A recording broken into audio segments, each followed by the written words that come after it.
Olá para você que está nos ouvindo. Está no ar o programa Entrevistas DPE, o podcast da Rádio Defensoria. Aqui você confere conversas com quem atua na promoção dos direitos e outros temas relevantes para a sociedade. Eu sou Gislaine Teixeira e te convido a escutar mais uma entrevista especial. Vamos lá? Com o avanço da tecnologia, os crimes virtuais tornaram-se cada vez mais presentes no dia a dia da população. Golpes, vazamento de dados e ameaças online exigem atenção e preparo tanto da sociedade quanto das autoridades. Para esta conversa, convidamos Eduardo Patrício, delegado titular da Delegacia de Repressão aos Crimes Cibernéticos, que compartilhará sua experiência e as ações desenvolvidas pela Polícia Civil no enfrentamento aos delitos digitais. Seja bem-vindo, doutor Eduardo. Obrigado. Pode chamar de você? Sim, tranquilo. O que é exatamente a Delegacia de Repressão aos Crimes Cibernéticos e qual é a principal missão desta unidade especializada? Bem, bom dia a todos.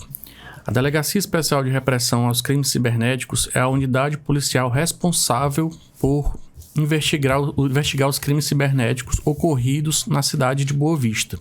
Ela tem uma atribuição restrita à capital. Os crimes cibernéticos ocorridos no interior são investigados pelas unidades do interior. E aqui na capital, a nossa missão é essa: investigar crimes cibernéticos das mais variadas formas. E quais são os tipos de crimes virtuais mais comuns que vocês enfrentam atualmente? Os crimes virtuais, eles são bem voláteis. Eles mudam o modus operandi continuamente. Mas os crimes mais comuns são o sequestro do WhatsApp, o uso de perfil falso no WhatsApp, sequestro de conta do Instagram, golpe da falsa central de atendimento de bancos, golpe do falso leilão de veículos, golpe do falso intermediário. Enfim, são vários golpes e que a cada dia eles vão refinando o modus operandi. E existe uma faixa etária ou perfil de vítima que é mais vulnerável a esses crimes, tipo criança, idoso? Depende do tipo de crime. Por exemplo, o golpe da falsa central de atendimento dos bancos e do golpe do falso motoboy. As principais vítimas são idosos. São pessoas que geralmente não têm aquele conhecimento de uma transação bancária. E quando o golpista entra em contato informando tratar-se de uma pessoa do banco, essas pessoas idosas têm uma tendência a acreditar. E a partir daí, o golpista diz que houve uma fraude na conta do usuário, do idoso, e o idoso acaba informando seus dados que serão utilizados para futuras transações. Então, depende muito do golpe. Esses golpes que eu relatei são vítimas idosos.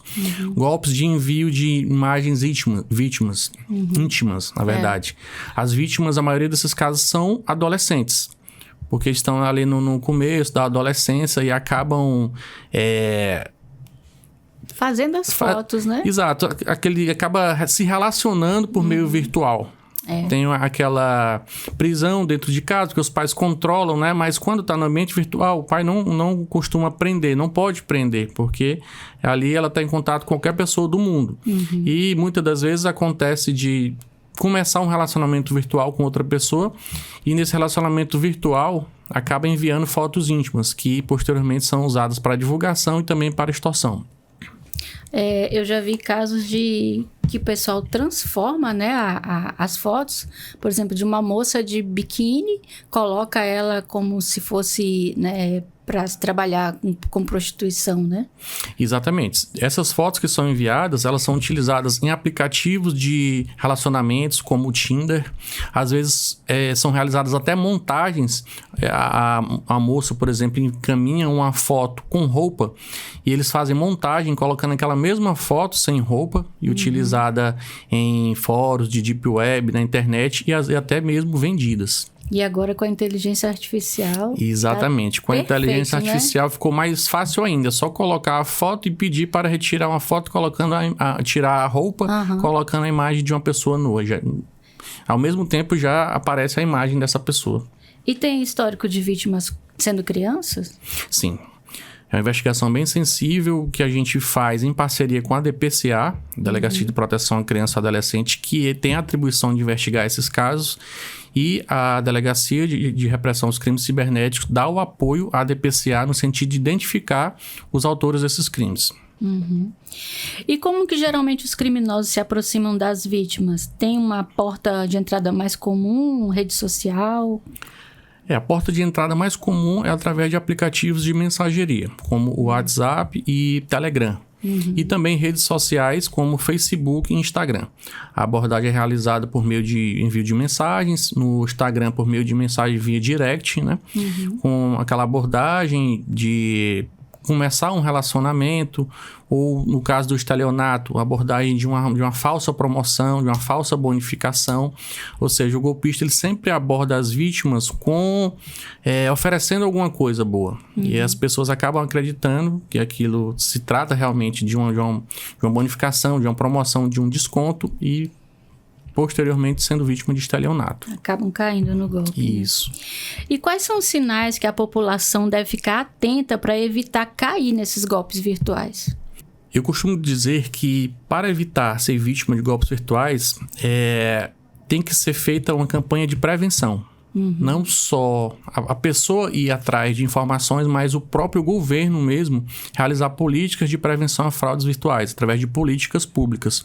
Porque só a repressão por parte da polícia não vai surtir tanto efeito, porque são milhões de vítimas no Brasil. Uhum. E a principal medida é realmente a prevenção.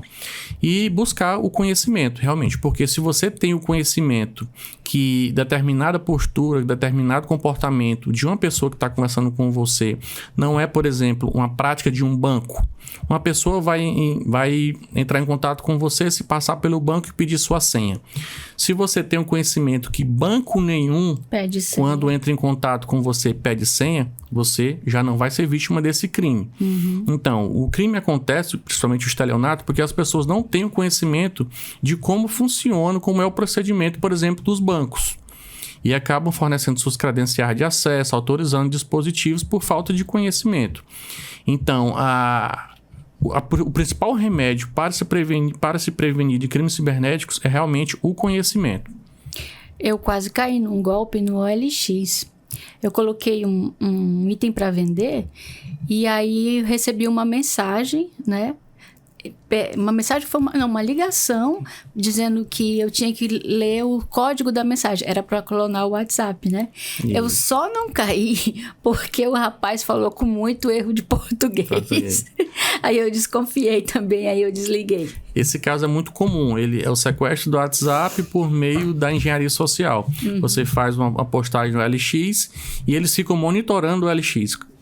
Logo, um pouco tempo depois que você realiza a postagem, eles entram em contato. Uhum. Essa é uma abordagem que você falou. A outra é dizendo se tratar do próprio LX para liberar o anúncio. Exatamente, isso. Liberar o anúncio e pede o código de segurança. Só que a pessoa não se atenta que o código de segurança é o código de instalação do WhatsApp em outro aparelho. Nesse caso, a pessoa perde o acesso ao WhatsApp, mas o aparelho continua funcionando normalmente, o terminal. E também eles pegam as fotos, né, que você publica de alguma coisa que você vai vender e anuncia por um preço menor, né? Exatamente. Esse aí já é outro golpe, é o golpe do falso intermediário. Ele utiliza uma postagem sua, entra em contato com você e diz que vai ficar com aquele produto e pede para você retirar aquele produto do LX. No momento em que ele posta aquele mesmo produto por um preço bem abaixo. Uhum. Como o preço está bem abaixo, as pessoas entram em contato com ele. De certa forma, eu até falo, querendo levar uma vantagem, pensando que vai levar uma vantagem. Acaba no prejuízo. Mas, na verdade, não existe um carro de 100 mil sendo vendido no LX por 40, por 30. E aí, nesse caso, é o golpe do falso intermediário. Ele vai postar o produto ali por um preço abaixo, vai apresentar o possível comprador que entra em contato com ele como uma pessoa que ele vai pagar uma dívida, e o vendedor ele apresenta para o comprador como sendo um parente que vai só mostrar o produto. Ou seja, o golpista engana os dois, acaba lesando quem transfere o dinheiro para ele. Na prática, como que funciona a investigação de um crime cibernético? É diferente de uma investigação comum? Sim, a investigação de um crime cibernético é bem mais complexa, já que na investigação comum de um roubo e de um furto, há mais um trabalho de campo, de verificar imagens, veículos que foram utilizados. Nos crimes cibernéticos, tudo ocorre no ambiente virtual. Então, a nossa investigação é também no ambiente virtual. E nessa investigação a gente precisa de dados bancários, dados de aplicativos, provedores de aplicação, provedores de telefonia, as operadoras de telefonia. Enfim, são uma série de atos que a polícia toma no ambiente virtual de forma a chegar à autoria do delito. E quando acontece, né, da pessoa cair num golpe, quais os tipos de provas digitais são mais importantes para a investigação? Print, áudio, e-mail? Exato. Dependendo de como o crime é perpetrado, por exemplo, o golpe do sequestro do WhatsApp, vai ser preciso o número do terminal telefônico que entrou em contato inicialmente. A partir daí a gente vai solicitar dados e outras diligências e comprovantes das transferências realizadas. É um ponto de partida para a polícia realizar várias diligências, mas sempre preservar o conteúdo das conversas que teve com o golpista e comprovantes de transferências realizadas. E o que a vítima deve fazer imediatamente após perceber que foi alvo de um crime virtual? Existe um passo a passo para ela fazer a denúncia? Como é que é? Sim, em relação ao estelionato, que corresponde a quase 90% das nossas investigações, o primeiro passo é entrar em contato com o banco. Se você transferiu o dinheiro para o golpista e percebeu que foi vítima de um golpe, a primeira atitude é entrar em contato com o banco, o número oficial do banco, constante no verso do cartão, e informar que foi vítima de um golpe e solicitar que seja realizado o MED. O MED é o Mecanismo Especial de Devolução, é uma ferramenta criada pelo Banco Central para tentar inibir a prática de crimes. Como é que acontece? A pessoa que é vítima entra em contato com o seu banco, informando que foi vítima de um golpe e pede o bloqueio da conta recebedora. Se tiver dinheiro ainda na conta recebedora, esse dinheiro é bloqueado e retorna para a vítima, é estornado para a vítima. Mas o que a gente percebeu ao longo do tempo em relação ao MED é que o MED não tem muita eficácia, porque os golpistas, eles sabem da existência do MED. E quando o dinheiro é creditado na conta, ele rapidamente já saca ou transfere para outras. Então, o MED foi uma ferramenta criada pelos bancos, mas que não tem tanta eficácia. Mas é isso, o primeiro passo é entrar em contato com o banco, tentar bloquear valores e depois realizar o registro do boletim de ocorrência para que a polícia possa investigar. E no caso delicado, né, de exposição de imagens íntimas, a delegacia recebe muitos casos como esse? Sim, há vários casos de exposição de fotos íntimas relacionadas muitas vezes a término de relacionamento. As pessoas costumam gravar ali quando estão juntas e quando ocorre o término do relacionamento, acaba servindo até como chantagem emocional. Em alguns casos que a gente está investigando em relação a isso. Imagens divulgadas após término de relacionamento. E também outros casos em que até menores de idade acabam enviando fotos íntimas para pessoas mediante pagamento. Nossa. Há alguns casos também que estão sendo investigados nesse sentido. Meu Deus. E as investigações envolvem cooperação com outras instituições, como plataforma de redes sociais ou empresas de tecnologia? É fácil de conseguir essa cooperação? Sim.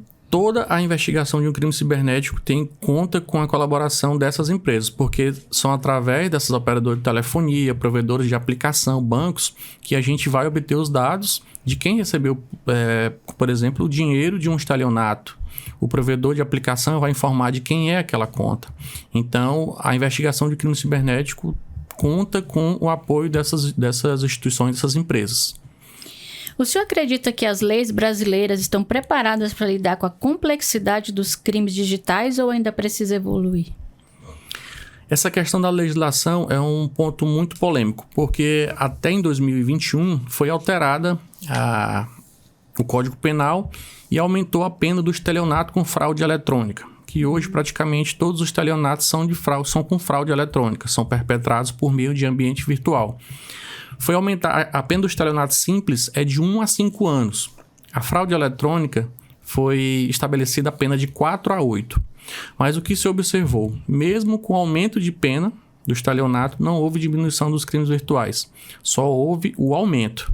Então, a certa severidade no aumento da pena não contribuiu para diminuir a ocorrência desses crimes de estelionato.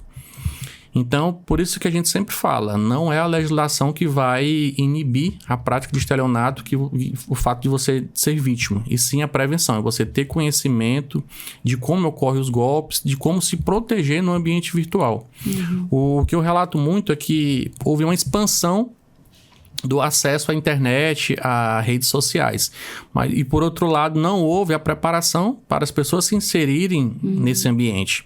Então, os golpistas, eles têm um alto poder de persuasão, são capazes de enganar as pessoas. E, por outro lado, a falta de uma cultura digital, de entender como funciona o ambiente cibernético, contribui para esses altos índices. E como é feito o trabalho em casos envolvendo crianças e adolescentes? Existe um cuidado especial com essas vítimas? Sim, como eu falei anteriormente, quando envolve crianças e adolescentes, mesmo crimes ocorrendo no ambiente cibernético, a investigação fica a cargo da Delegacia de Proteção à Criança e ao Adolescente. E, nesses casos, a nossa Delegacia de Crimes Cibernéticos dá o apoio operacional e técnico para tentar chegar à autoria. Mas a investigação em si é feita pela DPCA, pois é uma delegacia especializada até para ouvir a menor. Para ser ouvido uma pessoa menor de idade, tem que ser feita uma escuta qualificada com um psicólogo, e a DPCA conta com toda essa estrutura. O Conselho Tutelar também é envolvido nesses casos? Não, na investigação criminal não. O Conselho Tutelar mais é para acolher o menor ali em questões familiares, mas a investigação em si não. Fica a cargo da delegacia e das duas delegacias, DPCA e DRCC. Trabalham em conjunto.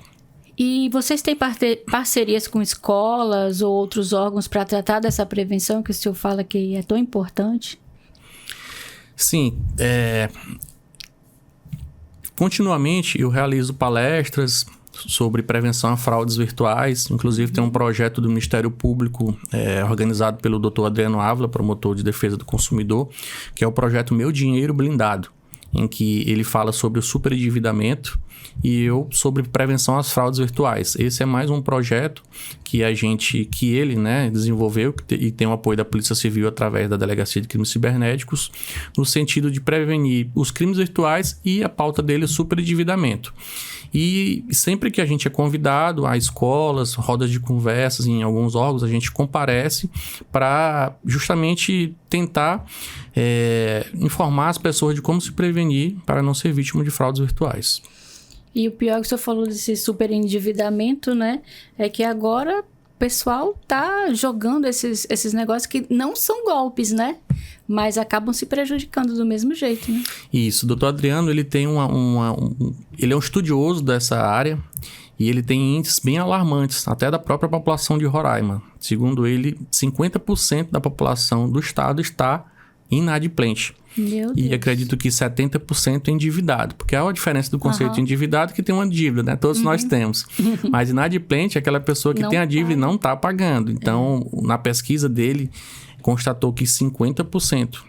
E é um dado bem alarmante. Mas ele é um especialista dessa área e também pode até ser convidado, né, para participar aqui, porque é uma temática bem importante. As pessoas se atentam muito, porque ele aborda que os bancos não têm limite de cobrança de juros.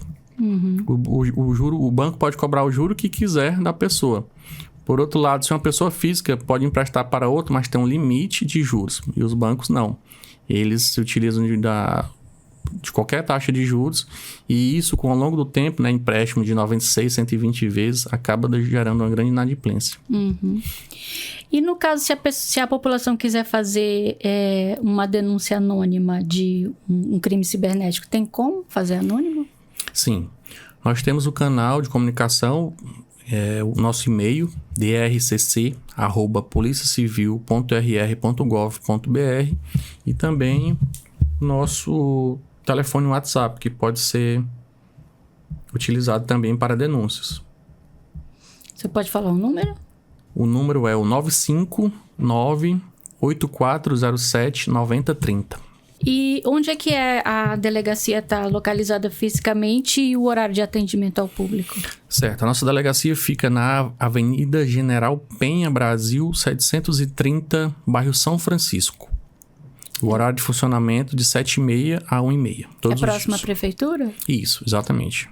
Muitas vítimas ficam com vergonha ou medo de denunciar os crimes virtuais, né? Que mensagem você deixa para essas pessoas? A mensagem que eu deixo é de realmente não ter vergonha, porque o que a gente percebe também nesses crimes, principalmente de estelionato, é que as pessoas ficam com vergonha de dizer que foram vítimas de um golpe. E isso vai gerando uma cifra negra. Cifra negra, o que é? É um dado que não é real. Os dados de estelionato já são alarmantes. E imagina se somasse a isso os dados de pessoas que não registram BO, que também são milhões de pessoas.